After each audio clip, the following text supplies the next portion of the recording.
A quiet suburb in Mexico City is shattered by an affair that spirals into a bloody crime. The story revolves around Elena Reyes, a young wife married to Carlos Reyes, and the dark secret she holds with his father, Vincent. This is a tale of forbidden passion, betrayal, and revenge that unravels in the wake of a brutal murder. In Mexico City, 2012, Elena Reyes finds herself alone more often than she ever expected when she married Carlos. She's a woman of warmth and vibrancy, standing out in the conservative social circles of the city, where traditions often trump modernity. At 28, Elena feels a stifling sense of confinement in her marriage to Carlos, who is 12 years her senior. Carlos had swept her off her feet just a few years before, with promises of a life filled with excitement, stability, and his affection. But the reality, shaped by his relentless business travel, is starkly different. Carlos, a businessman in the construction industry, is often gone for weeks, working on deals and traveling across the country. At first, Elena busied herself with the opulent life Carlos's wealth afforded her. She attended charity events, met friends for coffee, and spent afternoons browsing high-end boutiques. But soon, even the glittering lifestyle began to lose its shine. She was restless, yearning for something beyond the gilded cage she found herself in. Friends and family noticed her loneliness, whispering about her husband's priorities, and wondering aloud if Carlos was aware of her unhappiness. During this time, Carlos's father, Vincent Reyes, re-entered Elena's life. Vincent, a wealthy man in his late 50s, had been a towering figure in Carlos's childhood and adulthood alike, known for his success and power in business and social circles. Vincent's personality was magnetic yet domineering, and his gaze often lingered on Elena a moment longer than was customary. When Carlos was absent, Vincent became omnipresent, visiting the house under the pretense of checking in on her, offering his companionship to ease her isolation. Vincent's visits began innocently, with late morning teas or small, shared dinners at the family estate when Carlos was away. He seemed attentive, asking about her days, listening to her frustrations, and subtly flattering her in ways that rekindled the spark in her eyes. By late summer, Vincent's attraction to Elena had evolved from mild fascination to intense interest. His words to her, though indirect, hinted at his feelings, and were crafted to appeal to her loneliness. To Elena, the attention felt refreshing and validating, a stark contrast to the sense of neglect she endured in her marriage. She had never felt so seen, so understood. By October 2012, their interaction shifted from fleeting moments of warmth to something much deeper. Vincent suggested they meet outside the estate, at a small hotel, on the city's outskirts. She hesitated but couldn't ignore the pull. The secretive nature of these encounters added a thrill, something she'd never experienced in her married life with Carlos. They continued meeting this way, in hidden places and quiet, secluded parts of town where they knew no one would recognize them. Each encounter strengthened their bond, but what Elena didn't realize was the extent of Vincent's hold over her. Months passed, and Vincent's influence over Elena grew more manipulative. He became possessive, drawing her in with a mixture of charm and control. He would remind her of her loneliness, subtly suggesting that Carlos would always put his work above her. Vincent's words began planting seeds of doubt, making Elena question the foundation of her marriage and, eventually, her own worth. She became trapped in a cycle of longing and guilt, unable to end the affair, yet increasingly uncomfortable with Vincent's growing dominance. Vincent's own motives were far from pure. In his eyes, Elena was a vibrant escape from his own life, which, despite its wealth and influence, felt hollow and unsatisfying. Though his power over people had always thrilled him, with Elena, it was different. She represented a conquest he could not resist, a beautiful extension of his own desires.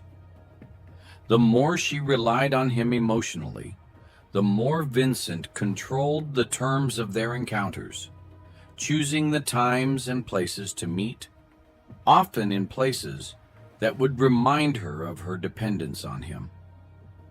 By early 2013, Elena's once vibrant personality had dulled, overshadowed by Vincent's influence. Her friends noticed the change, watching her withdraw from her usual circles and adopt a quieter, more reserved demeanor. She kept to herself, avoiding gatherings where her marriage or Vincent might come up. She was weighed down by the dual nature of her relationship with Vincent. On the one hand, he fulfilled her need for connection, and on the other, he bound her to a secrecy and guilt that ate away at her. As the months wore on, Vincent's visits became more frequent, and his hold on Elena only deepened. He was no longer just a companion, but a force that steered her life. She had lost control, unable to make a single decision without considering his reaction. While Carlos was away on another extended business trip, Vincent's possessiveness grew darker, and their encounters became tinged with an underlying tension. Elena felt trapped, but found herself unable to break free from the only relationship that seemed to fill the void in her life. This twisted bond would soon reach a breaking point, and the shadow of betrayal would give way to a tragedy that no one, not even Elena, saw coming. On the morning of March 6th, 2010, police are called to the Reyes estate after a maid discovers Vincent's body in his study, slumped over his desk with multiple stab wounds. The scene is gruesome, and there are signs of a struggle. Forensic analysis reveals the use of a small, sharp blade, possibly a kitchen knife. Bloodstains indicate that Vincent fought back, and his death was neither quick nor peaceful. On the morning of March 8th, 2010, the Reyes estate was tense and filled with whispers as detectives began their inquiry into the murder of Vincent Reyes. The family and household staff were visibly shaken, exchanging worried glances as they awaited their turn to speak with the authorities. As the investigation began, it was clear the detectives were searching for something deeper, something hidden in the delicate cracks of this wealthy family's facade. Carlos, the grieving son and heir to the Reyes fortune, was the first to be questioned. He had been out of town on business, confirmed by receipts and numerous phone calls to associates in another city. His calm composure held as he recounted his relationship with his father and spoke in somber tones about Vincent's influence and legacy. But beneath Carlos's poised demeanor, there was a flicker of tension, a discomfort with being scrutinized at such a vulnerable time. With no evidence linking him to the crime, detectives moved swiftly to other potential suspects. The questioning then turned to Elena, the young and beautiful wife of Carlos. Elena had become an enigma to the investigators, someone who didn't fit cleanly into any traditional role within the family. At first glance, she seemed to be the grieving daughter-in-law, but her demeanor betrayed her. Her nervous gestures and uneasy glances spoke of more than just grief. She was struggling with something hidden, an anxiety that detectives couldn't ignore. Elena claimed to have spent the night of the murder with her sister, a story that might have been accepted under less critical circumstances. Yet, as the detectives delved deeper into her alibi, it became clear that the details didn't add up. Phone records revealed a disturbing truth. Elena's phone had remained in the vicinity of the Reyes estate on the night of the murder. This revelation cast doubt on her story and made Elena the center of their investigation. As suspicion grew around her, Elena's mind was a storm of conflicting emotions. Her once thriving life had, over recent months, turned into an endless cycle of secrets and lies. The source of her torment lay with Vincent, her father-in-law, with whom she had fallen into a complicated, illicit affair. What had started as a distraction from her loneliness had devolved into something dark and unmanageable. Their bond, initially one of mutual fascination, had taken a twisted turn, becoming a psychological trap from which Elena could see no escape.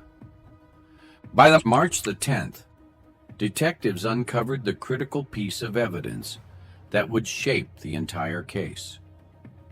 A series of text messages between Elena and Vincent.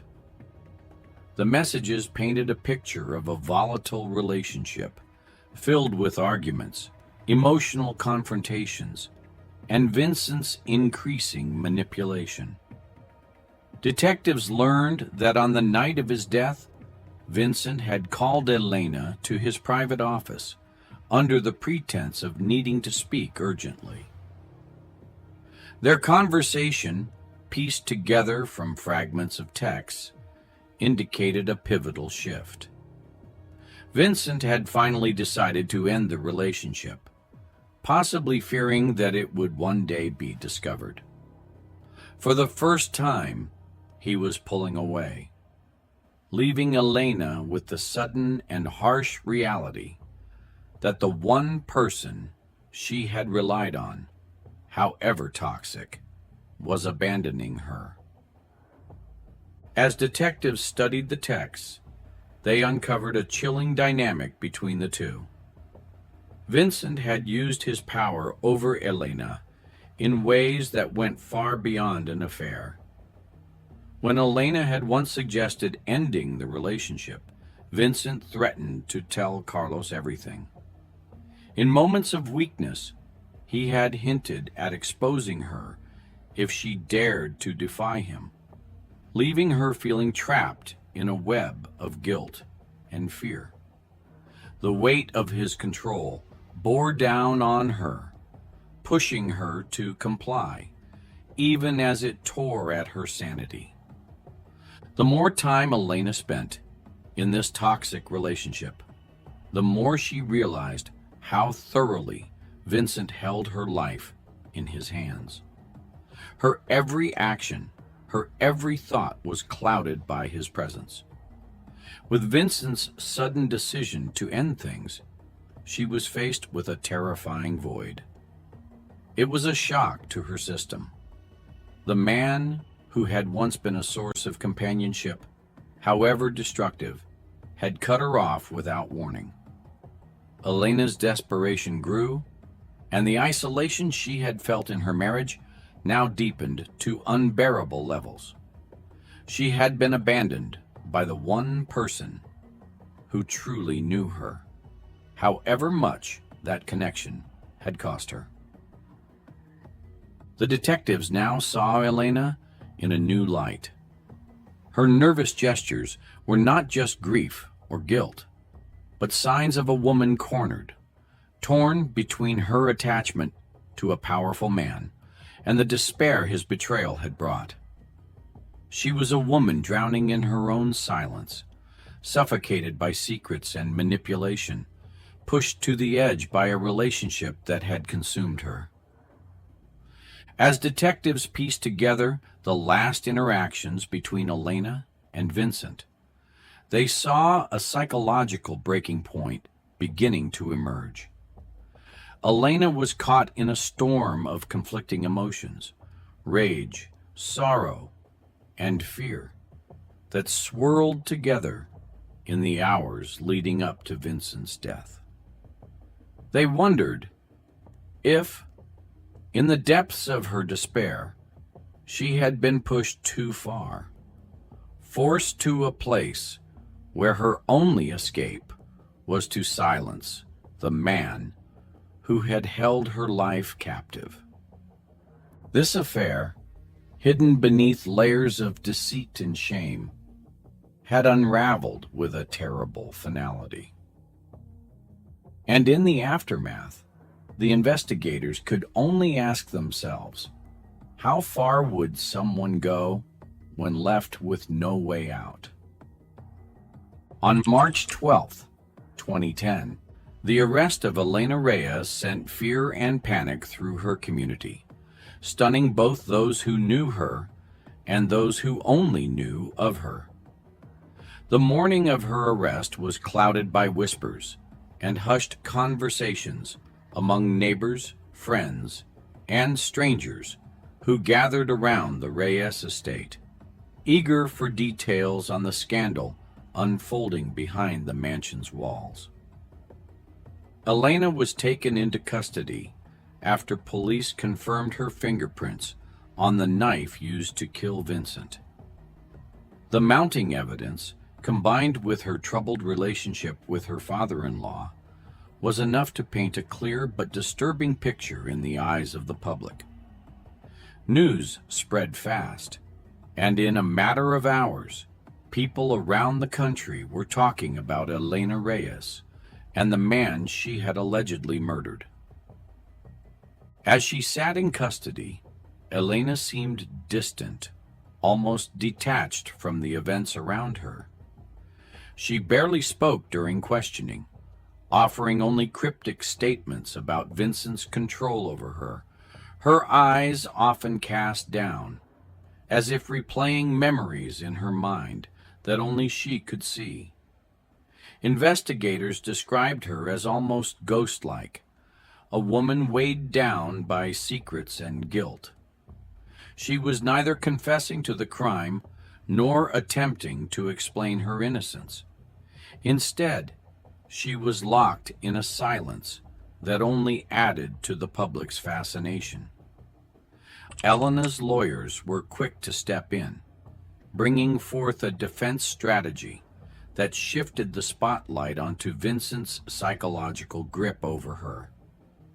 They spoke of a pattern of manipulation, of a woman driven to her breaking point by a man who had used his influence to hold her captive in their affair.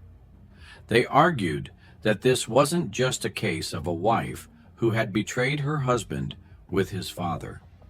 It was a story of a woman trapped by emotional manipulation so powerful that it ultimately fractured her mental state. By March 20th, the courtroom had become the center of nationwide attention. People crowded the courthouse daily, hoping to catch a glimpse of the woman whose story had captivated them. Inside, the air was thick with tension, every seat filled with spectators reporters, and curious onlookers. Cameras flashed outside the doors as people debated in whispers whether Elena was a victim, a criminal, or both. The media seized on every new development, turning the courtroom drama into a near obsession, each headline detailing the emotional complexities that had led up to the crime. The prosecution took an aggressive stance. They depicted Elena as a calculating woman who had used her relationship with Vincent for her own gain until it no longer served her purposes. They argued that her motive was cold and selfish, that she had killed Vincent to free herself from the affair, while protecting her marriage to Carlos. Their portrayal of Elena as someone who could plot a crime with such ruthlessness was compelling, striking fear into the hearts of those who had once seen her as nothing more than a beautiful, tragic figure. However, the defense countered with a different story, a narrative of deep psychological abuse that revealed the layers of control Vincent had exerted over Elena.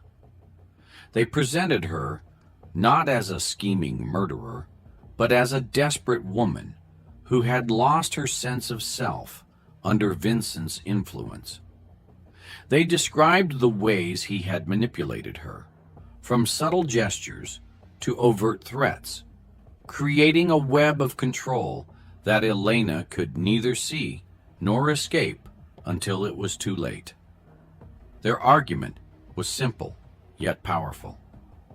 Elena had been a victim too, a woman suffering from a temporary break in her sanity due to the psychological torment Vincent had inflicted. As the trial unfolded, the emotional stakes intensified, and soon Carlos was called to the stand. In a moment that would be discussed for years, he faced the court, torn between loyalty to his father and the betrayal he felt from his wife. The tension in the room was palpable as he sat down, his face strained with the weight of what he was about to share. Carlos had lost his father, and yet he was also facing the reality that his wife, the woman he had trusted, was implicated in the murder.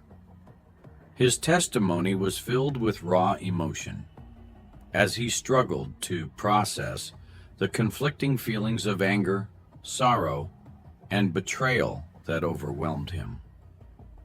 Carlos spoke about his father, sharing memories that painted Vincent as a strong, sometimes intimidating presence, but also as a man he had loved deeply.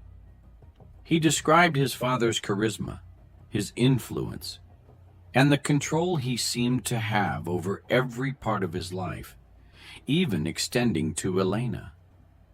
But when he mentioned his wife, his voice changed, softening with a note of regret. He admitted to seeing signs of her unhappiness, signs he had ignored in his pursuit of professional success. This acknowledgement of his own guilt in her loneliness drew a ripple of reaction from the audience, some seeing it as a tragic irony that Carlos had, in a way, pushed her toward his father. Elena's sister, too, was called to testify. She revealed a side of Elena that few knew, painting a picture of a woman who had once been full of life and optimism, but who had gradually become distant, reserved, and fearful. Her sister shared how Elena had confided in her months earlier, hinting at troubles with Vincent, but never going into details, too afraid of what might happen if she did. Her sister's testimony painted a vivid picture of Elena's inner struggle, her constant fear, and her desperation to escape an affair that had spiraled far beyond her control.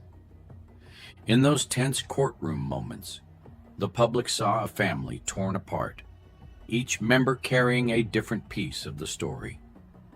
Carlos, who had to reconcile his love and loyalty with a bitter truth. Elena's sister, who knew just enough to feel the ache of helplessness for not having done more. And Elena herself, sitting with a silence that both angered and mystified everyone in attendance. Each day, the trial peeled back more layers of a tragic affair, woven with manipulation, secrets, and betrayal. For everyone watching, it became clear that this was not simply a case of murder, but a story of fractured lives, a family destroyed by desires, ambitions, and power plays. As testimonies continued, the line between victim and perpetrator grew blurred, leaving everyone to wonder just who, if anyone, was truly innocent in this tragic saga. After weeks of heart-wrenching testimonies, emotional outbursts, and agonizing deliberations, the trial reached its dramatic conclusion.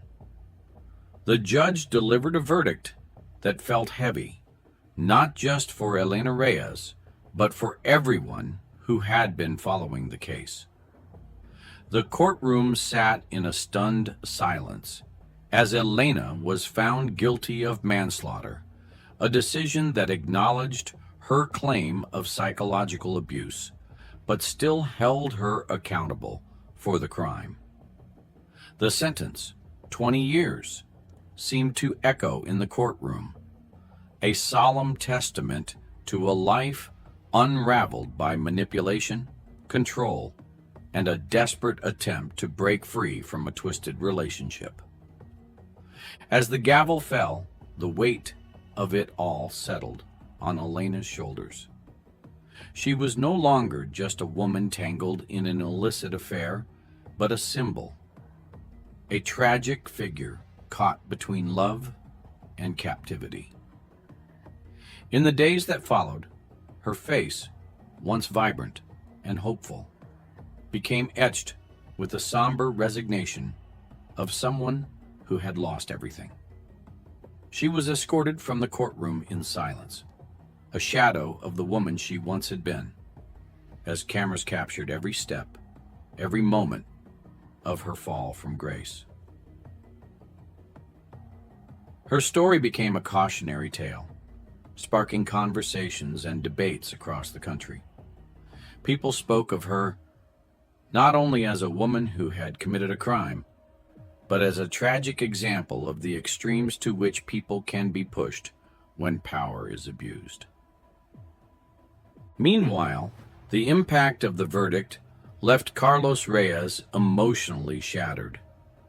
He had already lost his father, but this trial had forced him to confront a reality that was almost too painful to bear. His wife, the woman he had once loved deeply, had been complicit in a betrayal that had not only ended his father's life, but had also destroyed his own. For Carlos, every detail that had emerged during the trial felt like a wound, fresh and deep, that would never fully heal. In the days following the trial, Carlos made a decision to leave Mexico, unable to face the memories or the whispers that lingered in his family's once proud estate. The life he had built in Mexico City, the family he had tried to honor, now felt like a burden he could no longer carry. His departure was quiet, marked only by a few close friends and family members who gathered to say goodbye. He left with a promise to himself that he would never again speak of the case, choosing to bury the tragedy with his departure. The life he had envisioned for himself was gone, replaced by a future that was fractured and uncertain. The Reyes family estate, a grand symbol of the family's wealth and power, stood eerily empty in the aftermath. Once bustling with life, it became a haunting reminder of all that had been lost. The halls, which had once echoed with laughter and conversations, were now silent, a hollow reflection of the family's shattered legacy. Staff members, once loyal and proud to serve the Reyes family, left one by one, unable to bear the weight of working in a place tainted by such darkness. The opulent decor and finely crafted furniture stood untouched, collecting dust, as if waiting for a time that would never return. For the community, the empty estate became something of a ghost story, a place filled with memories of betrayal, loss, and the tragic consequences of unchecked power. Locals whispered of the events that had unfolded within its walls, sharing versions of the story that grew with each telling. It became a landmark not of the Reyes family's prestige, but of a scandal that had forever tarnished their name. Children dared each other to get close to the mansion, while adults looked at it with quiet sadness, remembering the way things had once been. In the years that followed, Elena's story was retold countless times in articles, television specials, and whispers among neighbors. Her face became the tragic emblem of the consequences of power and manipulation, of a life twisted by control and desperate choices. The love affair that had once held her captive would forever be remembered, not as a romance, but as a tale of darkness and desperation, a tragic spiral that left everyone involved forever changed. Where a father-in-law's affair with son's young wife ends in